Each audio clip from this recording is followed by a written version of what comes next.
इस वीडियो और एडवोकेट सुबोध गुप्ता के चैनल का उद्देश्य समाज में कानून की जागृति पैदा करना है। यह वीडियो अगर शिक्षाप्रद लगे तो लाइक, सब्सक्राइब और शेयर करना मत भूलें। जय हिंद। दोस्तों, अपनी प्रॉपर्टी जो कि लाखों करोड़ों रुपए की है, आप किसी किराएदार को थोड़े से किराए के लालच में, आनन फानन में, जल्दबाजी में किराए पे दे देते हो और लाखों करोड़ों केस भारत की अदालतों में किराएदार और मकान मालिकों के बीच में पेंडिंग पड़े हैं। एक समस्या जो मैंने देखी है हाल फिलहाल जो ज्यादा सामने आ रही है वो ये कि किराएदार आपकी प्रॉपर्टी लेने के बाद, चाहे वो रेजिडेंशियल प्रॉपर्टी है या वो कमर्शियल प्रॉपर्टी है, उस पे फेक कंपनियों का या किसी इलीगल एक्टिविटी को करने के लिए कोई बिजनेस का रजिस्ट्रेशन कर देते हैं।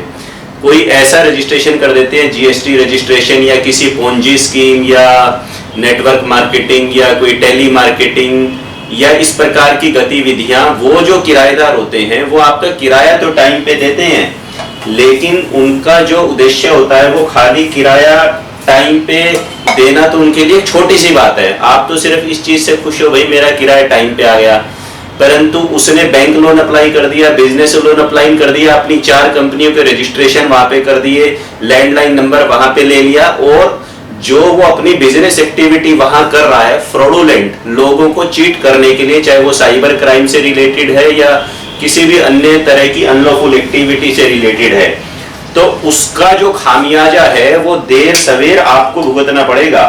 अब आप बोलोगे कि भाई साहब मैंने तो किराए पे दिया था, कल को अगर उसने कोई फ्रॉड कर भी दिया वहां पे और वो वहां से भाग गया मकान खाली करके, दुकान खाली करके, तो मैं कैसे फंसूंगा? पुलिस आएगी या कोई नोटिस आएगा तो मैं बोल दूंगा भाई साहब मैंने तो देखो किराए पे दे रखा था, ये इसका रेंट एग्रीमेंट है और मेरे को तो पता नहीं है भाई ये क्या यहाँ से गैर कानूनी काम कर रहा था। तो दोस्तों, ऐसा बोलने में तो आसान है कि आप ऐसा बोल दोगे, लेकिन आप क्रिमिनल लायबिलिटी से तो बच जाओगे। हो सकता है आपको जेल ना हो, सजा ना हो, लेकिन आप कई तरह की अन्य मुसीबतों में पड़ सकते हो। आपके ऊपर लीगल रिस्क हो सकते हैं, आपकी प्रॉपर्टी की बदनामी हो सकती है, प्रॉपर्टी का अटैचमेंट हो सकता है, आपके पास पुलिस के, जीएसटी विभाग के, एनफोर्समेंट डायरेक्टरेट के नोटिस आ सकते हैं।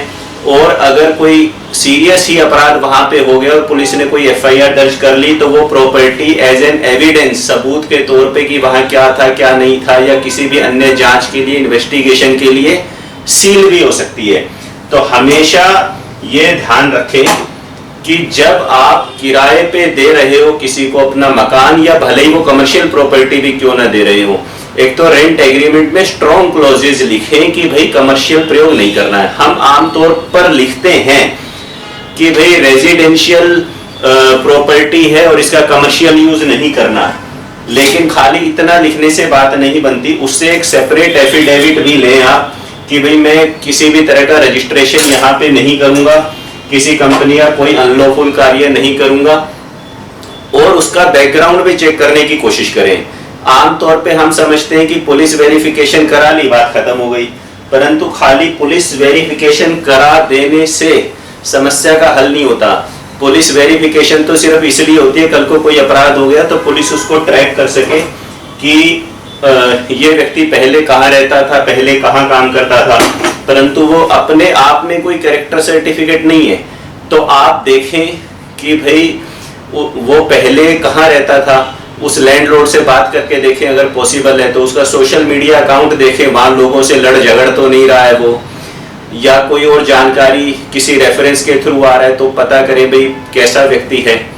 तो पुलिस वेरिफिकेशन के अलावा भी आपको सावधान रहना पड़ेगा। रेंट एग्रीमेंट में शर्तें लिखने के बावजूद आपको सावधान रहना पड़ेगा, बीच बीच में देखना पड़ेगा। सोसाइटी के वॉचमैन को बोल के रखो, जो वहाँ मेंटेनेंस एजेंसी है या कोई आरडब्ल्यू है वहां पे, वेलफेयर एसोसिएशन, उसे बोल के रखो भाई देखो इस पते पे किसी कंपनी के या बैंक के अधिकारी तो नहीं आते हैं।